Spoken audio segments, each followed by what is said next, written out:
श्री लक्ष्मी नारायण भगवान की जय।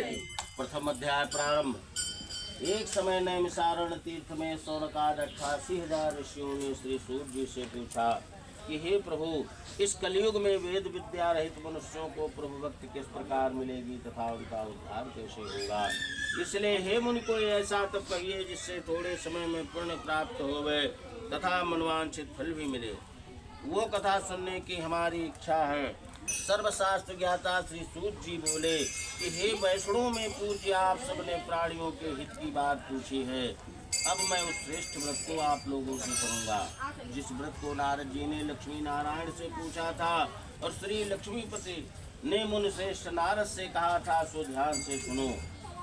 एक समय योगिराज नारद जी दूसरों के हित की इच्छा से अनेक लोकों में घूमते हुए मुक्तलोक में आ पहुँचे।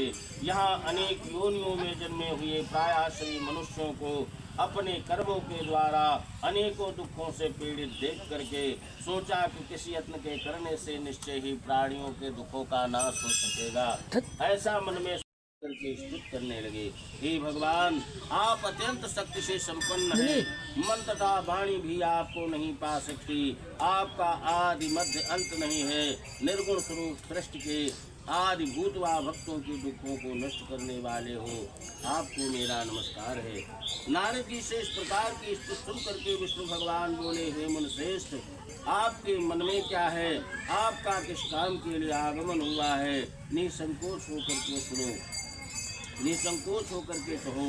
तब नारद मुनि बोले कि मृतलोक में सब मनुष्य जो अनेक योनियों में पैदा हुए हैं, अपने अपने कर्मों के द्वारा अनेक प्रकार के दुखों से दुखी हो रहे हैं। हे नाथ, मुझ पर दया रखते हो तो बताइए कि उन मनुष्यों के शब्द थोड़े से ही प्रयत्न से कैसे दूर हो सकते हैं। श्री भगवान जी बोले, हे नारद, मनुष्यों की भलाई के लिए तुमने बहुत अच्छी बात पूछी है। जिस काम के करने से मनुष्य मोह से दुर्लभ एक उत्तम व्रत है। आज मैं प्रेम बस होकर के तुमसे कहता हूँ कि सत्यनारायण का यह व्रत अच्छी तरह विधि पूर्वक करके मनुष्य आयु पर्यंत यहाँ सुख भोग कर मरने पर मोक्ष को प्राप्त होता है। श्री भगवान के वचन सुनकर के नारद मुनि बोले, उस व्रत का फल क्या है? क्या विधान है? किसने यह व्रत किया है और किस दिन यह व्रत करना चाहिए? प्रभु विस्तार से कहिए। भगवान बोले, दुख शोक आदि को दूर करने वाला, धन धान्य को बढ़ाने वाला, सौभाग्य तथा संतान को देने वाला, ये व्रत सभी स्थानों पर विजयी करने वाला है।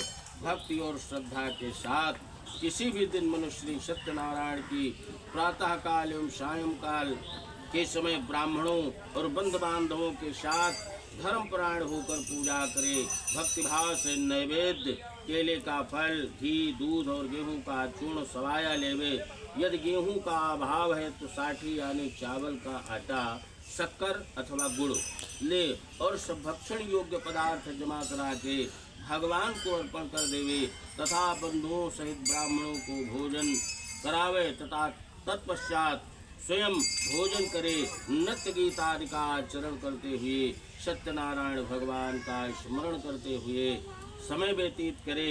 इस तरह व्रत करने पर मनुष्यों की इच्छा निश्चय पूरी होती है और विशेषकर कलिकाल में भूमि पर यही मोक्ष का सरल उपाय है।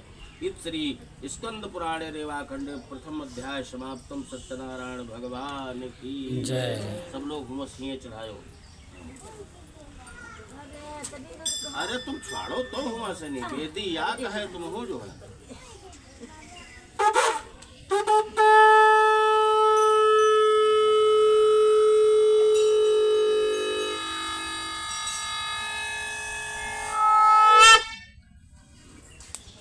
ले लो भैया जी बोले, हे ऋषियों, जिसने पहले समय में इस व्रत को किया है उसका इतिहास कहता हूँ, ध्यान से सुनो। सुंदर काशीपुरी नगरी में एक अत्यंत निर्धन ब्राह्मण रहता था। वो भूख और प्यास से बेचैन हुआ नित्य पृथ्वी पर घूमता था।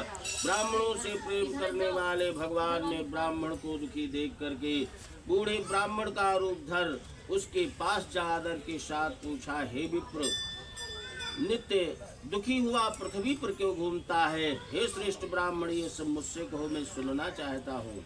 ब्राह्मण बोला, मैं निर्धन ब्राह्मण हूँ, भिक्षा के लिए